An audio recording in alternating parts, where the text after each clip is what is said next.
So again guys, ito yung die cut. Ito naman guys yung kiss cut. Pero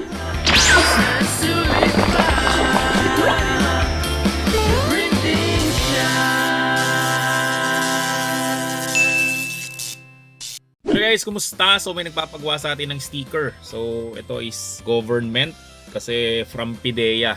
Ang pinapagawa niya is 3x3 na sticker na bilog. So wala na tayong paligoy-ligoy pa, no? So turuan ko na kayo paano yung ginagawa. Syempre mag-open muna kayo ng Silhouette Studio. So pag open mo ng Silhouette Studio, so kapag ka nakapag-open ka na, syempre click mo lang tong view, then click mo lang to registration marks. Then lagyan mo lang to ng check, itong enable registration mark. Then dito sa length, so isagad mo siya sa kaliwa. Itong thickness, sagad mo rin siya sa kaliwa. Yung inset guys, sagad mo rin siya sa kaliwa. So ngayon, ang gagawin natin ay gagawa tayo ng circle. Kasi 3x3 yung kailangan natin. So dito ba guys sa banda dito, yan may makikita kang shape. So i-click lang natin tong oblong. So mag-drawing tayo dito. So gawin ko dito guys is 3.1.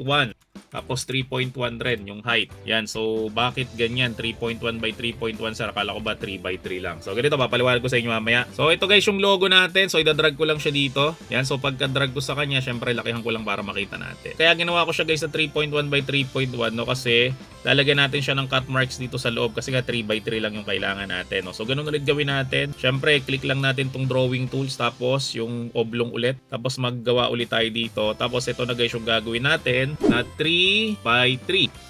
Okay, yan. So, ito yung 3x3 natin na cut marks. So, idadrag lang natin siya dito. Maglalak naman yan. Eh, nakita nyo, naglalak. O, yan o, naglalak. So, ito guys yung magiging cut marks natin. So, next natin na gagawin, click lang natin tong send. So, ito yung itsura ng gawa natin. So, dalawa yung cut marks niya. Isa sa loob, isa sa labas. So, ang kailangan lang natin guys is yung nasa loob. Click mo lang to. Ito, yung nasa labas. Then, click mo lang to. Itong ignore selected lines. Yan. So, makikita nyo guys na nasa loob lang yung cut marks natin. So, pag gaganyan na guys, so, highlight lang natin lahat. Right click natin. Then, group. Yan, para hindi na siya maghiwalay.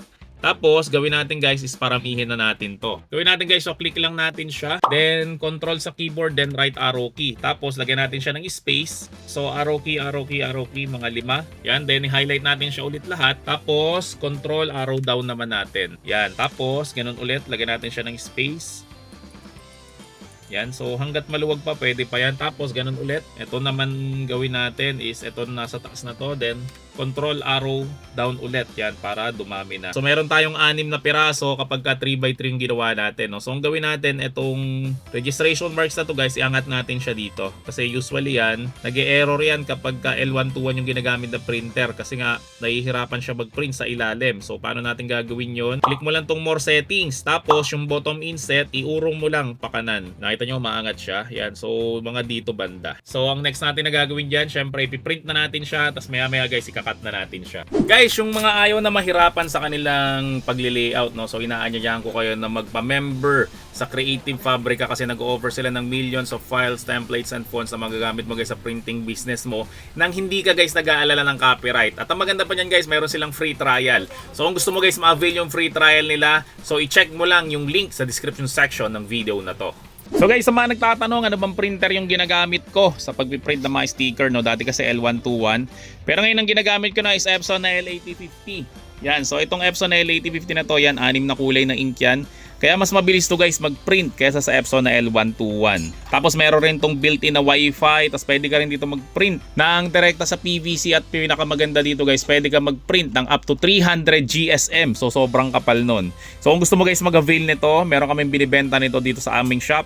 So hanapin mo lang kami sa FB, The Printing Shock. So tapusin ko lang guys yung printing natin. Then next na gagawin natin dito is ikakat na natin siya. So guys, ito na print na natin, no? So again, 3x3 siya. So sa isang page, umaabot siya ng 6 na piraso lang. So 54 pieces to guys lahat yan. So iba free na. Pero may nagkamali tayo dito na 1 piraso. Kaya okay lang yan kasi 50 lang naman ang kailangan natin. So hindi naman natin maiiwasan yung mga ganyang mali. Pero ang maganda dyan guys, kumpleto pa rin dapat yung ibibigay natin sa customer. So ang next na gagawin natin, syempre gagamit tayo ng laminator.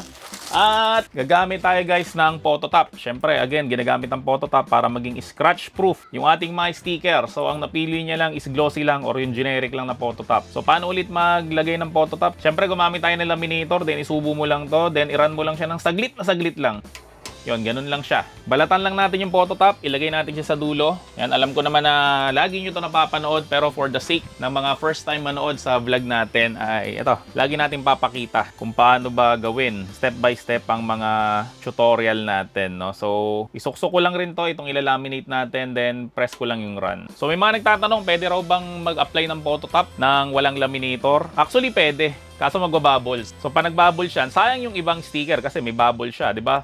Kapag nagpalagay kayo ng tempered glass, ayaw nyo naman na may bubbles. So, ganoon rin yung mga customer natin, ayaw na may bubbles. So, para maiwasan natin guys yung bubbles, syempre, gumamit ka ng laminator. Na-laminate na natin siya, no? So, ang next natin na gagawin, kunin natin to, itong ating cutting mat para sa cameo. Then, syempre, ilagay lang natin to dito. So, sa mga first time ulit, no, ba't pa naglalaminate tayo ng photo top ay medyo nakausog doon kasi yan yung magsisilbing pandikit, yun, no, sa gilid para hindi siya gumalaw. So, ang lalagyan mo na lang ng pandikit dito, o ng Scotch tape ay dito na sa bandang ilalim, dito banda. Yung cutting mat natin, naubusan to ng pandikit. Pag naubusan ng pandikit yan guys, wag nyo siyang tinatapon. So ganito guys yung technique para hindi ka bili ng cutting mat. So bukod sa pinagawa niya na 3x3, so nagpagawa rin si ma'am ng 1x1 naman. So yun guys, ang ginagandahan kapag ka L8050 yung gamit mo kasi pwede yan hanggang ilalim. Kasi pag L121 to may rainbow dito eh. Kaya ginagawa ko dun guys dati, binabawasan ko to ng 1 inch. So dito 1 inch wala siyang mailalagay.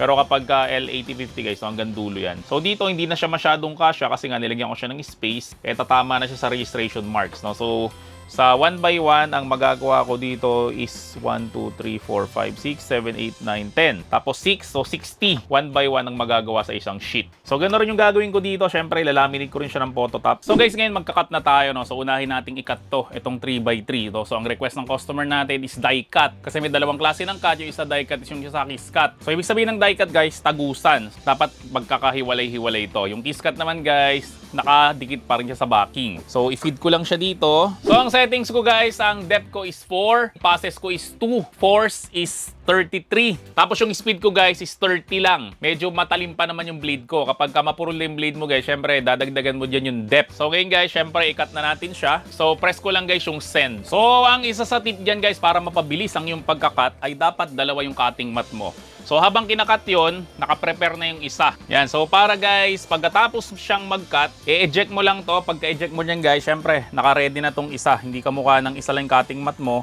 Pag-eject mo nito, syempre, pe-prepare mo pa yan. Ididikit mo pa to, tapos saka mo siya isusubo, no? So, medyo matagal. So, kapag dalawa guys yung cutting mat mo guys, mas mapapabilis yung trabaho mo. Tapos, dito, sa bandang taas na to, yan, meron ditong repeat button. So, i-click mo lang yung repeat button kasi i-repeat niya lang guys yung pagkakat nito. No? So, ipipress ko lang siya.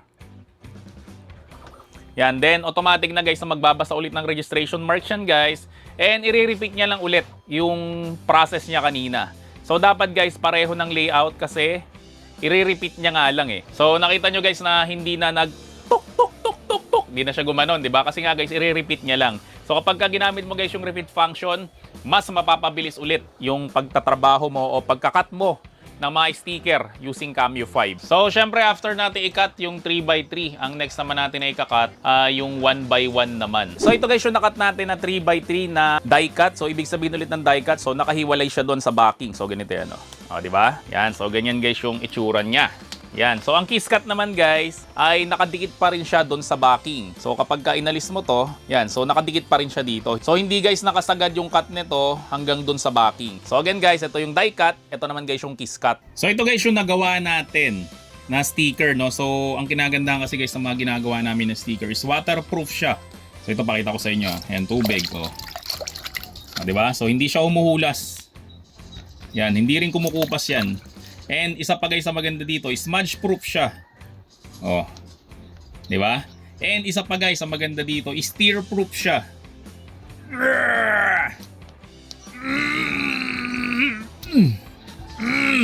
Yan o, makikita nyo, nabuo pa rin yung sticker natin. And last guys is scratch proof siya. Yan.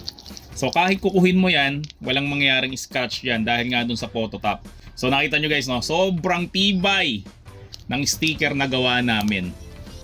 Oh.